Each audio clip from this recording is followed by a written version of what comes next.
نحمده ونصلي على رسوله الكريم أما بعد فأعوذ بالله من الشيطان الرجيم بسم الله الرحمن الرحيم إنا أنزلناه في ليلة مباركة صدق الله العظيم وقال النبي صلى الله عليه وسلم شعبان شهري ورمضان شهر الله وقال أيضا تركت فيكم أمرين كتاب الله وسنة رسوله صلى الله عليه وسلم وقال أيضا من أحدث في أمرنا هذا ما ليس منه فهو رد أو كما قال عليه الصلاة والسلام.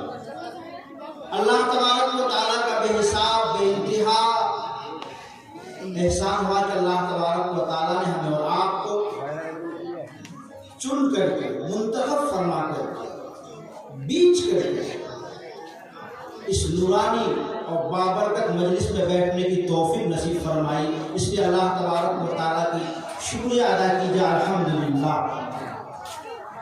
قرآن کریم کے اندر اللہ تبارک و تعالیٰ نے ارشاد فرمایا اِنَّا أَنزَلْنَاهُ فِي لَيْلَةٍ مُبَارَكَةٍ کہ میں نے قرآن کریم کو ایک بابرکت رات میں اتارا ہے. مفسرین حضرات بابرکت رات سے اس شب برأت کی رات کو بھی مراد لیتے ہیں. میرے محترم بزرگوں دوستو، یہ بہت ہی بابرکت مہینہ ہے اور اس کے بعد 30 دن کے اندر یہ 15ویں رات جو رات گزر رہی ہے ہمارے سامنے سے، یہ بہت ہی قیمتی رات ہے. اللہ کے نبی صلی اللہ علیہ وسلم کا فرمان ہے کہ اللہ تبارک و تعالیٰ اس رات میں ساتویں آسمان عرش سے نیچے اتر کر کے بالکل نچلے آسمان سے آواز دیتے ہیں، ہے کوئی گنہگار، ہے کوئی سیاکار، ہے کوئی بدکار، ہے کوئی زنا کرنے والا، ہے کوئی سود کھانے والا، تو آج میرے سامنے سچے دل سے توبہ کرے. میں خدا کہہ رہا ہوں آج میں ایسے ان کو معاف کر دوں گا جیسا کہ وہ آج ماں کے پیٹ سے جنم لیا. اتنی بابرکت والی رات ہمیں اور آپ کو نصیب ہوا ہے. میرے محترم بزرگوں دوستو، ہم اور آپ اسلام کے ماننے والے ہیں اور اسلام ایسا مذہب ہے جس کے اندر انسان کے پیدا ہونے سے لے کر کے انسان کے مرنے تک کا تمام احوال، تمام کام، تمام ضروریات کی چیز اللہ کے تبارک و تعالیٰ اپنے حبیب کے ذریعے سے ہمیں اور آپ کو سکھا کر گئے ہیں. کوئی ایسا دعویٰ نہیں کر سکتا کہ مجھے فلاں کام کرنا ہے، اسلام کے اندر اس کا قاعدہ اور قانون موجود نہیں ہے، وہ جھوٹا ہے. اسلام نے وضو کا طریقہ جہاں بتایا ہے تو اسلام نے کھانے کا طریقہ بھی بتایا ہے، اسلام نے پینے کا طریقہ بھی بتایا ہے، اسلام نے پیشاب کرنے کا طریقہ بھی سکھایا ہے، تو اسلام نے بیوی کے ساتھ ہم بستری کرنے کے طریقے بھی بتایا ہے، اسلام نے رزق کمانے کا طریقہ بھی بتایا ہے، اسلام کاروبار چلانے کا طریقہ بھی بتایا ہے، اسلام کھیتی باڑی کرنے کا طریقہ بھی بتایا ہے، تو اسلام شب برأت کے رات کو گزارنے کا طریقہ بھی بتایا ہے. میرے محترم بزرگوں دوستو، اللہ کے نبی صلی اللہ علیہ وسلم کا فرمان ہے ترکت فیکم امرین کتاب اللہ و سنت رسولہ صلی اللہ علیہ وسلم. یہ صحابہ، میں آج جا رہا ہوں، میں آج تجھے چھوڑ کر جا رہا ہوں، اللہ کے پاس جا رہا ہوں، لیکن میں تیرے درمیان میں 2 چیز کو چھوڑ کر جا رہا ہوں. ایک کتاب اللہ کی کتاب جو قرآن مجید ہے، جو اسلام کا سنویدھان ہے، اسلام کے قوانین موجود ہیں، اور دوسری چیز جو کتاب میں آپ کو اگر اس کا حل نہ ملے تو اللہ کے نبی صلی اللہ علیہ وسلم کے احادیث مبارکہ ہمارے پاس ہے. یہ 2 چیز ہمارے لیے چیز ہمیں پوری زندگی سکھاتی ہے کہ ہمیں کس طریقے سے رہنا ہے، کس طریقے سے زندگی گزارنا ہے۔ اس کے باہر جب ہم نکلیں گے تو ہمارے ایمان کے ختم ہو جانے کا امکان رہتا ہے، امکان ہی نہیں۔ قرآن و حدیث سے ہٹے تو ہمارا ایمان ختم، ہمارا ایمان قرآن پر ہے، ہمارا ایمان حدیث پر ہے۔ اس کے بعد اللہ کے نبی صلی اللہ علیہ وسلم نے فرمایا من احدث فی امرنا ھذا ما لیس منہ فہو رد، کہ اگر کوئی شخص ایسی بات کہے جو میں نے کبھی نہیں کہا ہے تو اس بات کو اس کے منہ میں ٹھوک دو، اس کی بات کو قبول نہیں کیا جائے گا۔ دوسری جگہ اللہ کے نبی نے فرمایا ہے کہ جو شخص میرے بارے میں ایسی بات کہے جو میں نے کبھی نہیں کہا ہے، میں نے کبھی کیا نہیں ہے، میرے صحابہ نے کیا نہیں ہے، تو اس کو کہہ دو تو اس کو اپنا ٹھکانہ جہنم میں بنائے۔ میرے محترم بزرگوں، دوستو، آج کی رات بابرکت والی رات ہے۔ اللہ کے نبی صلی اللہ علیہ وسلم جب یہ مہینہ پاتے تو زیادہ سے زیادہ روزہ رکھتے، اکثر روزہ رکھتے۔ ایسے ہر مہینے میں ہمارے ماں اور بہنیں یہاں موجود ہیں، ماں بہنوں کو روزہ رکھنے کی بہت چاہت رہتی ہے۔ ایسے ہر مہینے میں ایام بیس یعنی چاند کی 13، 14 اور 15 تاریخ میں روزہ رکھنا یہ سنت اور مستحب ہے۔ لیکن اس کے بعد اللہ کے نبی صلی اللہ علیہ وسلم جب یہ مہینہ میں پہنچتے تو زیادہ روزہ رکھتے۔ عائشہ رضی اللہ تعالیٰ عنہ فرماتی ہے کہ میں نے پوچھا یا رسول اللہ آپ اس مہینے میں اتنا روزہ کیوں رکھتے ہیں؟ تو اللہ کے نبی نے جو جواب دیا وہ ہمیں اور آپ کو سننا چاہیے۔ یا عائشہ،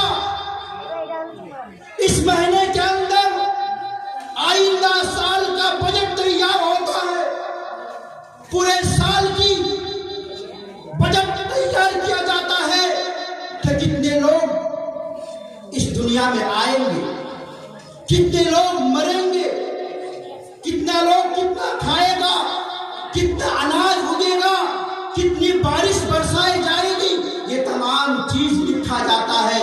اس کے ساتھ یہ لکھا جاتا ہے کہ آئندہ سال کتنے لوگ مریں گے۔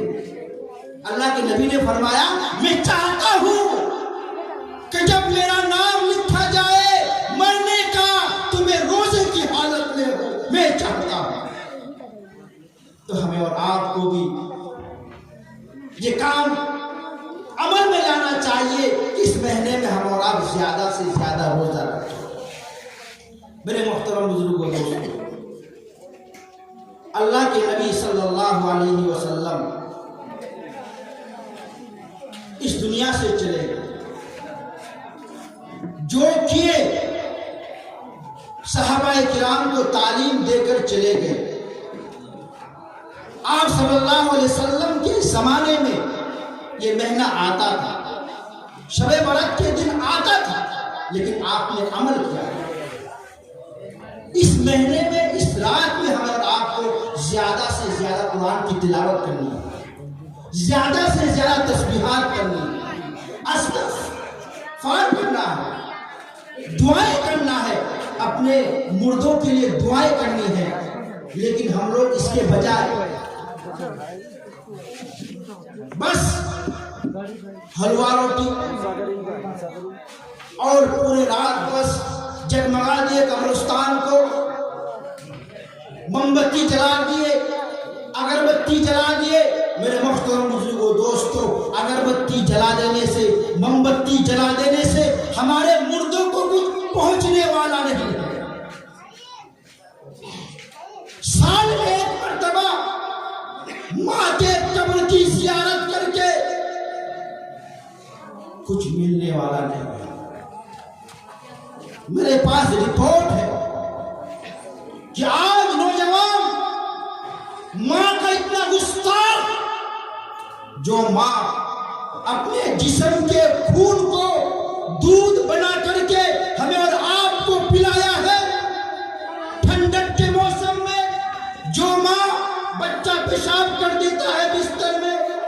بچے کو وہاں سے اٹھاتا ہے اور سوکھے جگہ میں بچے کو رکھتا ہے اور خود بھیگے جگہ میں سو جاتا ہے. وہ ماں جو ماں اپنے پیٹ کو خالی رکھ کر کے اپنے بچوں کو کھلاتا ہے، وہ نوجوان، وہ بچہ جب جوان ہوتا ہے، جسم کے اندر طاقت آتی ہے تو اس ماں اور باپ کو بھول جاتا ہے. ماں کھانے کے لیے پینے کے لیے ترستی ہے، دوسرے سے مانگتی ہے. میں نے بہت سے مثال دیکھا ہے کہ 3 بیگھا 4 بیگھا زمین کے مالک، 4-5 بیٹے، لیکن ان کی ماں زکات وصول کر کے کھا رہی ہے. ان کی ماں فطرہ کے پیسے سے اپنے پیٹ بھر رہے ہیں. وہ نوجوان آج ماں کے قبر کے پاس جائے، ایک نہیں 100 مرتبہ چاہے، اس کو کچھ ملنے والا نہیں ہے. اس نے اپنے ماں کو، جب ماں اس کی زندہ تھی، اس نے اس ماں کو پانی کے لیے نہیں پوچھا. بیوی کو شربت پلایا کرتا تھا، بیوی کے لیے ہوٹل سے بریانی لے آیا کرتا تھا. اور کب لاتا تھا پتا ہے؟ رات کو جب ماں سو جاتی تھی، گاڑی کے ڈکی میں لے آتا تھا اور کالا کیری بیگ میں اس کو باندھ لیتا تھا اور چپکے سے بیوی کے گھر میں داخل ہوتا اور بیوی کو بریانی کھلاتا. وہ ماں لوگوں سے مار، میں نے آج سے 20 سال پچھلے کی بات کر رہا ہوں کہ ماں اس وقت کی تنگی کی زمانہ ایسا تھا کہ جو لوگ مالدار تھے ان کے گھر میں مار لینے کے لیے برتن رکھا کرتا تھا. جو مار آج پھینک لیتے ہیں، اس مار کو ماں دوسرے کے گھر سے لے آتی، اس میں نمک ملا دیتے اور ہم کو کھلایا، ہمیں جوان کیا. ہم اور آپ بیوی کے چکر میں آ کے ماں کو بھول گئے. وہ نوجوان صبح سے شام تک اس ماں کی قبر میں چکر لگاتے رہے. میں قسم کھا کر کہتا ہوں اللہ کے عذاب سے وہ بچ نہیں سکتا. ماں کی خدمت کرنی ہو تو زندگی میں کیجیے. کسی کی ماں یہ نہیں کہتا کہ بیٹا مجھے ہر دن گوشت اور پلاؤ کھلاؤ، مجھے ہر دن اچھے سے اچھا چیز کھلاؤ. نہیں، آپ سوکھی روٹی کھا رہے ہیں، ماں کے دسترخوان میں اس سوکھی روٹی کو پہنچائیے. قسم خدا کی ماں کے دل سے دعا نکلے گا، آپ کی قسمت پلٹ جائے گی. لیکن ہم اور آپ زندگی میں تو اس کو پوچھتے نہیں، اور جب ماں مر جاتی ہے تو 3 گرو جب کر کے بھوج کرتے ہیں. 3 گرو ایک کنجرانی 3 تا گرو جب کر کے تارا پہ بھوج کرتے. کیوں؟ پھلنا بڑا چھگے بوجھ نہیں کرنے کی بتے وار باپ 3 بیگھا کھیت رہ گئے لیے ایک تھال میں یہ تو بھوج پورانی پڑے گی. میرے محترم بزرگوں دوستو، جس ماں کو آپ نے ایک گھونٹ پانی نہیں دیا، جس ماں کو آپ نے ایک نوالا کھانا نہیں دیا، ان کے مرنے کے بعد دیر کو کھلا رہے ہو. ساس اور سسور کو دعوت دے کر کے، سالی اور بہنوں کو اور سمجھ کو بلا کر کے، بیٹھا کر کے آپ کھانا کھلا رہے ہو اور اچھا چیز بیٹا وہ سنبھائی چکے یا کل جہان دیو اپنا گاڑ گلائے بھولے بھولے دے اسو تمہیں اوپرے بٹھا. میرے محترم بزرگوں دوست، افسوس جس ماں کے پیر کے نیچے جنت ہے، اس ماں کو ہم نے اس کی زندگی میں کبھی پوچھا نہیں، اور ان کے مرنے کے بعد دین نہیں. میں قسم کھا کر کہتا ہوں، خدا کی قسم، آپ اگر اتوار کو ہٹیا میں جائیے، رویوار کو، اور جتنے گرو آتا ہے بیچنے کے لیے سب کو خرید لیجئے اور بھوج کر کے پورے ہریش چندر پور تھانہ میں رہنے والوں کو کھلائیے. آپ کو ذرے برابر آپ کو فائدہ ملنے والا نہیں. ہاں، آپ اگر اپنی ماں کو کھلایا ہے. ایک صحابی رسول کا واقعہ میں سنا کر بات ختم کرتا ہوں. جو صحابی رسول بکری چرانے کے لیے دور چلے گئے، رات ہو گیا. ان کا معمول تھا کہ رات کو آتا، بکریوں کے دودھ دھوتا، سب سے پہلے ماں کے سامنے پیش کرتا، اس کی ماں کھاتی، پھر اپنے بچوں کو کھلاتا، پھر بیوی کو، پھر اپنے کھاتا، پھر آرام کرتا. لیکن جاتے جاتے بہت دور نکل گیا. جب وہاں سے لوٹا تو آج لوٹنے میں بہت دیر ہو گئی. اتنے میں اس کی ماں سو گئی. ماں سو گئی. بچہ بکری لے کے آئے، وہ صحابی بکری لے کر آئے، دیکھا کہ ماں سو گئی. دودھ دھویا. بیوی کا میری ماں کہا ہے کہ بستر میں لیٹی ہوئی ہے. دودھ کا پیالہ لے کر ماں کے سرانے کے پاس کھڑا ہو گیا. جگہ نہیں رہا ہے کہ میری ماں کی نیند کو خلل نہ پہنچے، میری ماں کو ڈسٹرب نہ ہو جائے. جب میری ماں بیدار ہوگی تو میں پہلے ماں کو دودھ پلاؤں گا، پھر بچوں کو، پھر بیوی کو، پھر میں خود پیوں گا. بچے ادھر بلبلا رہے ہیں، رو رہے ہیں، کان رہے ہیں. باپ دودھ کا پیالہ لے کے ماں کے سر کے پاس کھڑا ہے. بیوی کہہ رہی ہے تیرے بچے رو رہے ہیں، بلبلا رہے ہیں. اس صحابی نے کہا کہ اس کو سمجھا بجھا کر کے سلا دو. جب تک میں اپنی ماں کو دودھ نہیں پلاؤں گا، میں بچوں کو نہیں پلا سکتا. اسی حال میں فجر کی اذان ہو گئی. ماں بیدار ہوئی. ماں کو کہا مجھے معاف کیجئے، میں دور چلا گیا تھا، آنے میں دیر ہو گیا. پہلے آپ کے لیے پیالہ میں دودھ ہے، آپ پیئے، اس کے بعد بچوں کو پلاؤں گا. میرے محترم بزرگوں، دوستو، وہ تھے صحابہ کرام. آج مسلمان ماں باپ کو دکھا دکھا کر دکھاتے ہیں، چوستے ہیں. میرے پاس مثال ہے کہ گوشت کی ہڈی ماں کے آنگن کی طرف پھینکتا ہے کہ دیکھیں کہ میرا بیٹا کرم بھلا والوں کھچے اور بھائی پکارے گی جواب.